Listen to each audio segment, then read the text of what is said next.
दोस्तों हरीश नाम का एक लड़का था। उसको दौड़ने का बहुत शौक था। वह कई मैराथन में हिस्सा ले चुका था, परंतु वह किसी भी रेस को पूरा नहीं करता था। एक दिन वह ठान लिया कि चाहे कुछ भी हो जाए वह रेस पूरी जरूर करेगा। अब रेस शुरू हुई और हरीश ने भी दौड़ना शुरू कर दिया और धीरे धीरे सारे धावक आगे निकल रहे थे, मगर अब हरीश थक गया था। वह रुक गया और फिर उसने खुद से बोला, अगर मैं दौड़ नहीं सकता तो कम से कम चल तो सकता हूँ। वह ऐसा ही किया और धीरे धीरे चलने लगा, मगर वह आगे जरूर बढ़ रहा था। अब वह बहुत ज्यादा थक गया था और नीचे गिर पड़ा। उसने खुद बोला कि वह कैसे भी करके आज दौड़ को पूरा जरूर करेगा।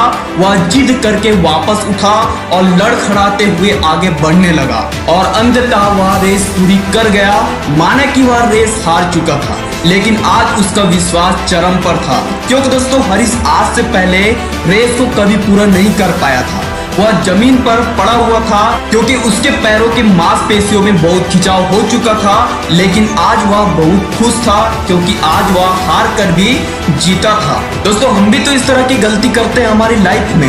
कभी कभी अगर कोई परेशानी होती है तो उस काम को नहीं करते और छोड़ देते हैं। अगर आप एक स्टूडेंट हो और रोज 10 घंटा की स्टडी करते हो और किसी दिन कोई परेशानी की वजह से आप पढ़ाई नहीं करते, मगर आपको भले ही 5 घंटा मिले, पढ़ना जरूर चाहिए आपको।